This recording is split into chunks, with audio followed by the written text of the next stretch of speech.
조선, 토 세력들과의 밀착으로 부와 권력을 누려온 현감을 향한 조사를 위해 한양에서 내려온 관리들이 들이닥쳤는데 채선 이야기 1편에 이어 2편 이어집니다.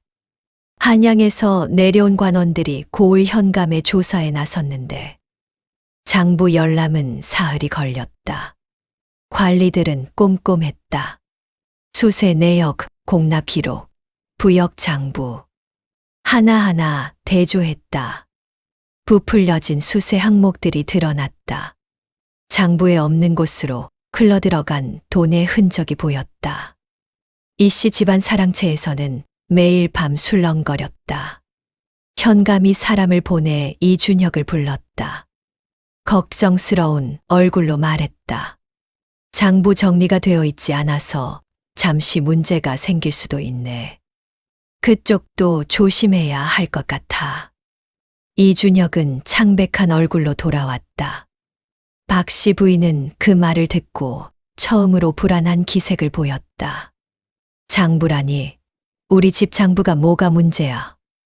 어머니, 그동안 현감과 주고받은 것들이 문서로 남아있을 수 있었어. 그게 다 관례 아니냐? 이 고을에서 우리만 한 게 아니라고. 박씨 부인의 목소리가 높아졌다. 그러나 그 목소리에는 처음으로 두려움이 섞여 있었다. 채선은 안채에서 이환을 재우며 그 소리를 들었다. 이환이 잠결에 뒤척이며 채선의 손을 꼭 잡았다. 채선은 아이의 손을 마주 잡고 천장을 바라보았다. 이제 시작이구나. 열흘 후 한양에서 다시 사람이 내려왔다. 이번에는 둘이 아니었다. 관복 차림의 6명이었다. 말을 타고 고을 관아 앞에 멈춰선 그들을 보고 장터 사람들이 웅성거렸다. 한양에서 관원들이 왔다. 현감이 잡혀가는 거 아니냐. 관아에서 관원들은 현감을 불러 앉혔다. 장부를 다시 펼쳤다. 이번에는 물증이 있었다. 수세 장부와 실제 거둔 것의 차이. 이씨 집안과 주고받은 금전의 기록. 소작인들의 진술서. 날인이 찍힌 문서들. 현감은 반박하지 못했다. 직인을 내놓으시오. 현감의 인끈이 벗겨졌다. 포승이 채워졌다. 파직이었다. 관아 앞에 모인 백성들이 그 광경을 보며 웅성거렸다. 몇몇은 눈물을 닦았다. 소문은 2시간도 안 되어 고을 전체에 퍼졌다. 이씨 집안 사랑채가 뒤집어졌다. 박씨 부인은 이준혁을 불러 소리를 질렀다. 현감이 잡혀갔으면 다음은 혹시 우리 아니냐? 어머니, 일단 진정하시고. 진정이라니, 우리가 현감한테 얼마를 갖다 바쳤는데 우리 이름이 그 장부에 없을 것 같아. 채선은 안채에서 이환과 함께 앉아 있었다. 이환이 마당을 내다보다 물었다. 엄마, 할머니 왜 저래? 괜찮아, 엄마가 있잖아.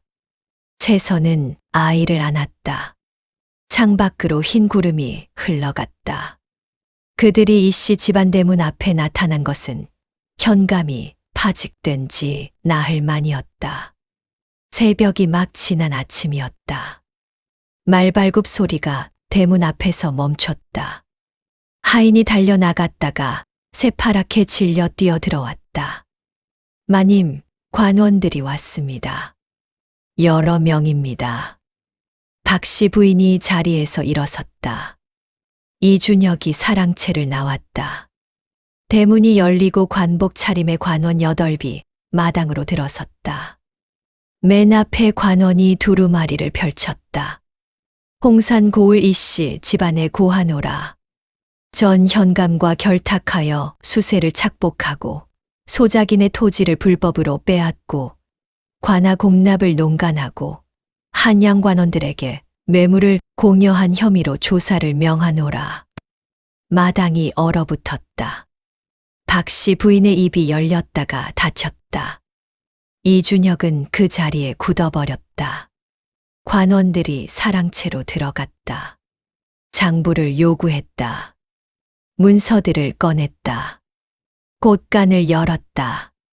재산 목록을 작성하기 시작했다. 논 400마지기의 문서, 밭 150마지기의 증서, 창고에 쌓인 곡식, 한양관가에 보낸 뇌물의 흔적들.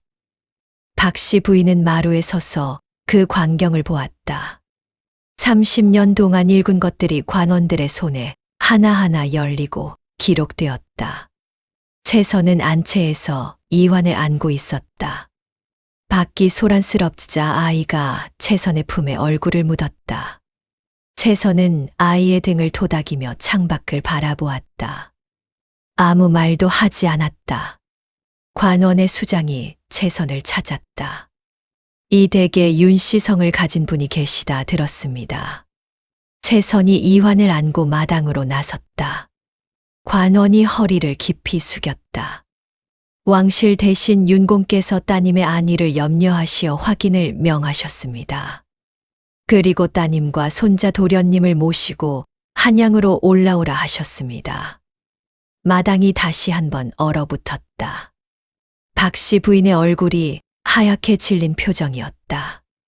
이준혁이 채선을 바라보았다. 믿을 수 없다는 눈빛이었다.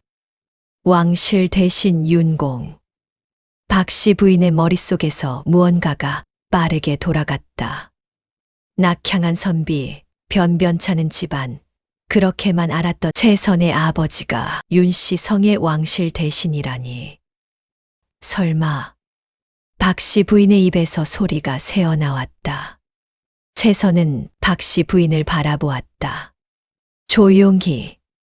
흔들림 없이 3년 동안 그 눈빛 앞에 고개를 숙여온 채선이 이제 처음으로 고개를 들고 박씨 부인의 눈을 마주보았다. 아무 말도 하지 않았다. 대답이 필요 없었다. 채선의 눈빛이 이미 모든 것을 말하고 있었다. 박씨 부인이 3년 동안 채선에게 했던 말들이 파도처럼 밀려왔다. 박씨 부인의 다리가 떨렸다. 채선은 관원을 향해 조용히 고개를 숙였다. 먼 길 오셨습니다. 수고하셨습니다. 그 목소리. 낮고 조용하지만 이 마당의 공기를 완전히 바꾸는 목소리였다. 박씨 부인의 집에 대한 조사가 사흘에 걸쳐 이루어졌다. 논 430마지기, 밭 160마지기, 창고의 곡식, 한양관원들에게 보낸 뇌물 장부, 소작인들에게서 불법으로 빼앗은 토지 문서, 현감과 주고받은 은자의 기록. 그 모든 것이 낱낱이 기록되었다. 관원들은 조사를 마친 후 이준혁을 불러앉혔다. 불법으로 취득한 재산은 전량 몰수된다. 소작인들에게 빼앗은 토지는 원주인에게 돌아간다. 이씨 집안 소유의 논밭 대부분이 환수될 것이다. 이준혁의 얼굴이 창백해졌다. 30년 동안 일군 재산의 태반이 하루아침에 사라지는 것이었다. 박씨 부인은 방에서 나오지 않았다. 밥도 먹지 않았다. 하인들이 방문을 두드려도 대답이 없었다. 사흘 동안 이씨 집안을 쥐고 흔들던 그 목소리가 처음으로 사라졌다. 관원의 수장이 채선을 찾았다. 대신 어르신께서 내일 직접 이곳에 오신다 하셨습니다. 따님과 손자 도련님을 함께 한양으로 모시겠다 하셨습니다. 채선은 고개를 숙였다. 알겠습니다. 채선은 안채로 돌아와 이환을 안았다. 아이가 채선의 품에 얼굴을 묻었다. 내일이면 떠난다. 그 생각이 가슴속에서 천천히 번졌다. 두렵지 않았다. 슬프지도 않았다. 그냥 조용했다. 오래 기다렸던 것이 드디어 오는 사람의 조용함이었다. 장터에 소문이 퍼진 것은 그 다음 날이었다. 이씨 집안 며느리가 왕실 대신의 딸이라더라. 그 조용하던 채선 씨가 현감도 잡혀가고 이 씨 집안 재산도 몰수되고 박 씨 부인은 관비로 끌려갈 수도 있다더라. 아이고, 이 씨 집안이 그 며느리를 어떻게 대했는지 알지 않나. 내가 직접 봤다고 제삿날에 음식을 마루에 내던지는 것도 봤어. 장터 사람들이 웅성거렸다. 소작인들이 모였다. 이 씨 집안에 빼앗겼던 토지가 돌아온다는 소식에 늙은 농부가 눈물을 닦았다. 살다 살다 이런 날이 오는구나. 하늘이 무심하지 않았어. 그 며느리가 3년 동안 저 집안에서 얼마나 고생했는지. 이제야 하늘이 알아봤구나. 윤 대신이 이 씨 집안에 도착한 것은 그날 오후였다. 가마 두 채와 수행원들이 대문 밖에 늘어섰다. 이준혁이 대문 앞에 나와 허리를 깊이 굽혔다. 장인어른, 이준혁이옵니다. 제가 너무 못났습니다. 윤 대신은 사위를 한번 바라보았다. 오래, 그리고 말했다. 자네가 딸을 지키지 못했네.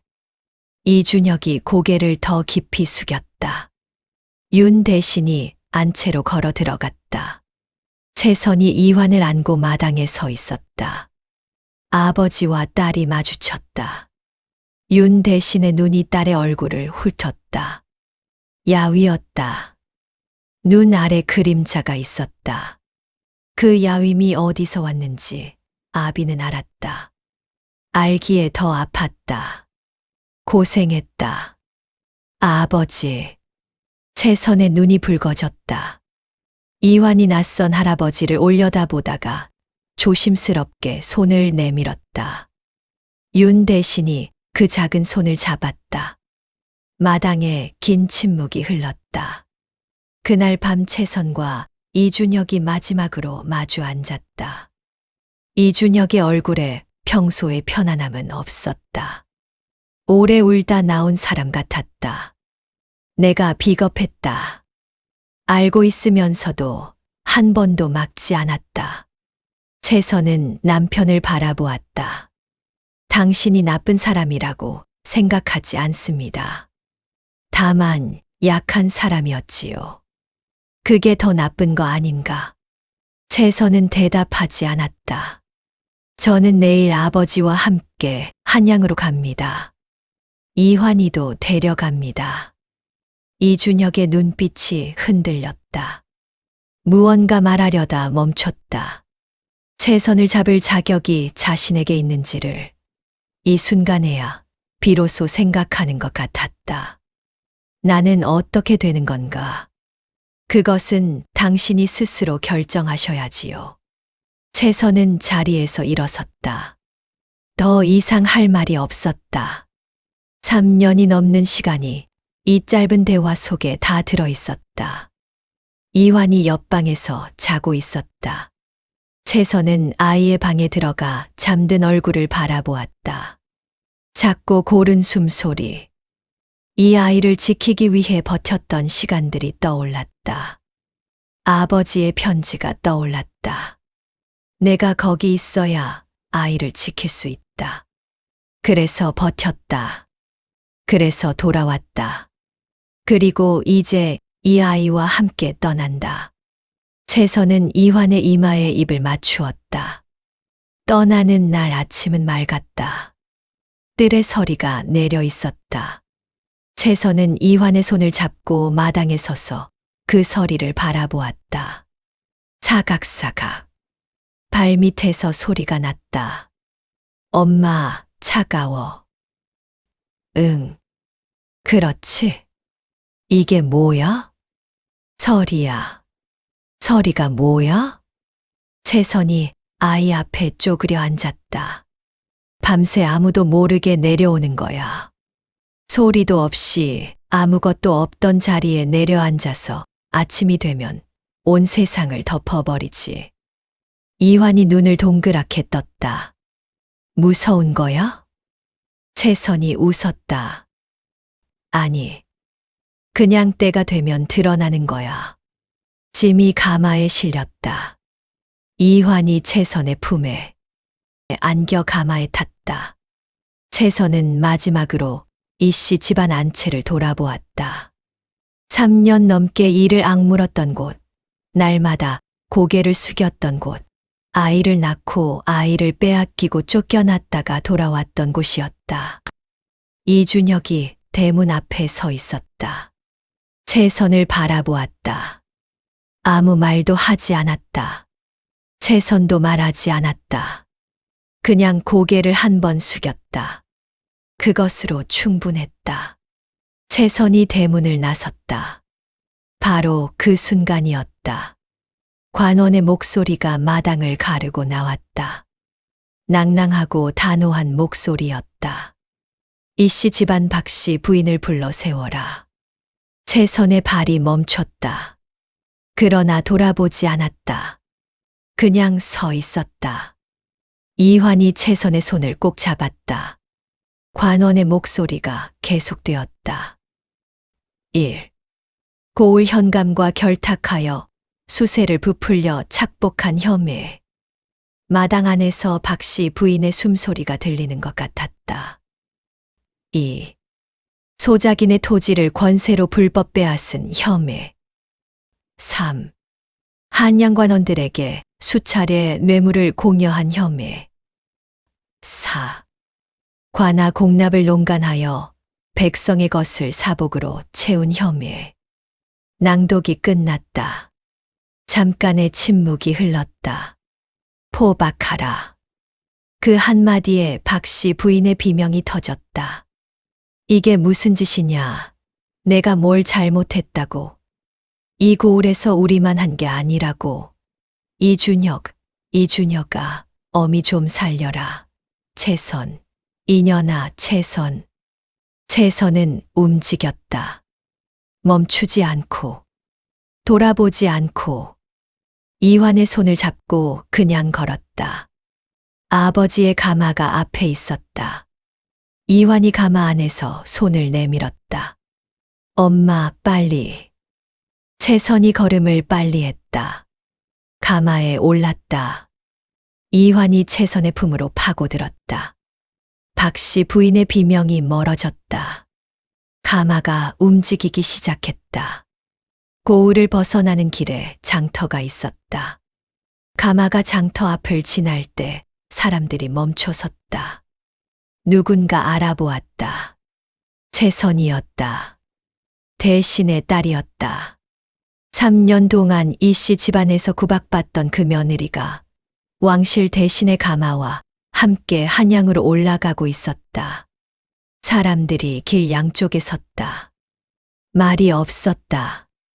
그냥 바라보았다. 소작인 하나가 고개를 숙였다. 그것이 시작이었다. 하나둘 사람들이 고개를 숙였다. 채선에게 인사를 하는 것인지 아니면 그냥 이 순간에 고개를 숙이는 것인지 알 수 없었다. 채선은 가마 안에서 그것을 보았다. 눈물이 나올 것 같았다. 참았다. 이환이 올려다 보았다. 엄마, 왜? 아니야. 아무것도 아니야. 채선은 아이를 꼭 안았다. 앞 가마에서 윤 대신이 작은 창으로 고을을 바라보았다. 그리고 딸은 손자를 안고 가마 안에 있었다. 윤 대신은 창을 닫았다. 눈을 감았다. 미안하다, 채선아. 그 말은 소리가 되지 못했다. 그냥 마음속에서만 맴돌았다.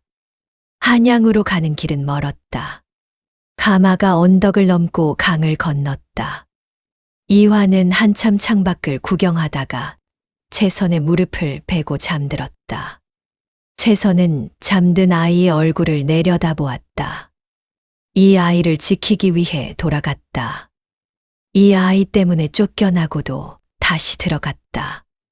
이 아이가 있어서 버텼고 이 아이가 있어서 쓰러지지 않았다. 채선은 품에서 낡은 편지 한 장을 꺼냈다. 아버지가 보낸 답장. 몇 번을 읽었는지 모를 편지였다. 글씨가 번져 있었다. 채선의 눈물이 번진 자국이었다. 혼자였던 밤들에 이환이 잠든 뒤에 소리 없이 울었던 흔적이었다. 뿌리는 땅을 떠나면 죽는다. 채선은 편지를 접어 다시 품에 넣었다. 가마 바깥으로 봄 들판이 펼쳐졌다. 연두빛 새싹들이 올라오고 있었다. 겨우내 땅 속에 있던 것들이 드디어 얼굴을 내미는 것이었다. 채선은 그 들판을 바라보았다. 오래. 이환이 잠결에 뒤척이며 채선의 손을 잡았다. 작고 따뜻한 손이었다. 채선은 그 손을 마주 잡았다. 앞 가마에서 아버지가 가고 있었다. 뒤에는 수행원들이 따르고 있었다. 그리고 그 안에 채선이 있었다. 이씨 집안에서 구박받던 며느리도 아니고 쫓겨난 여자도 아니고 그냥 윤 대신의 딸, 이환의 어미. 그것이면 충분했다. 한양에 도착한 것은 사흘 후였다. 윤 대신의 집은 채선이 어릴 때 살던 곳이었다. 아버지가 실각하기 전의 집. 기억 속에 있던 대문이, 기억 속에 있던 마당이, 기억 속에 있던 마루가 거기 있었다. 채선은 대문을 들어서며 발이 멈췄다. 이환이 채선의 손을 잡아당겼다. 엄마, 왜 안 들어가? 응. 들어가자. 채선이 이환의 손을 잡고 대문을 넘어섰다. 마당에 봄 햇살이 가득했다. 어릴 때 뛰어다니던 마당이었다. 아버지가 책을 읽던 사랑방이 보였다. 어머니가 바느질을 하던 안채가 보였다. 모든 것이 그대로였고 모든 것이 달랐다. 이환이 마당을 뛰어다녔다. 넓다. 엄마, 여기서 살아? 응. 좋다. 아이가 마당을 한 바퀴 돌았다. 채선은 그 모습을 바라보며 웃었다. 언제부터였는지 모를 오래 쓰지 않아 굳어있던 웃음이었다. 윤 대신이 딸 곁에 섰다. 어떠냐? 좋습니다, 아버지. 한동안 여기 있어라. 천천히 생각해도 된다. 채선은 고개를 끄덕였다. 이환이 저 멀리서 소리쳤다. 할아버지, 여기 꽃 피었어요. 윤 대신이 웃으며 손자에게 걸어갔다. 채선은 그 모습을 바라보았다. 아버지의 등이 보였다. 조금 굽은 어깨, 그러나 단단한 걸음걸이. 그 뒤를 이환이 종종거리며 따라갔다. 채선은 마당 한가운데 서서 하늘을 올려다보았다. 높고 맑은 봄 하늘이었다. 어디선가 바람이 불어와 머리카락을 날렸다. 3년이었다. 3년 동안 이를 악물었다. 3년 동안 고개를 숙였다. 3년 동안 아버지의 말을 믿었다. 뿌리는 땅을 떠나지 않는다고. 때가 오면 드러난다고. 그 말이 맞았다. 서리는 아무도 모르게 내렸다. 그러나 아침이 오면 반드시 드러났다. 누가 내렸는지는 몰라도 밤새 온 세상을 덮고 있었다. 이환이 꽃을 꺾어 들고 달려왔다. 엄마, 줄게. 채선이 무릎을 굽혀 아이와 눈을 맞추었다. 이환이 내민 꽃을 받았다. 작고 노란 봄꽃이었다. 고마워, 이환아. 아이가 방실방실 웃었다. 채선은 그 웃음을 바라보며 생각했다. 이것이면 충분하다. 이 아이의 웃음, 이 마당의 햇살, 이것이면 정말로 충분하다. 그제야 봄이 왔다. 그 후 판결을 거쳐 박씨 부인의 재산은 몰수되었고 수백 마지기 논밭이 본래 주인들에게 돌아갔고 현감은 파직되어 유배형에 내려지고 박씨 부인은 관비가 되었다. 이씨 집안은 빈 껍데기로 남았다. 윤대신의 딸 채선 이야기는 여기까지입니다. 구독과 좋아요는 더 좋은 이야기를 위한 힘이 됩니다. 감사합니다.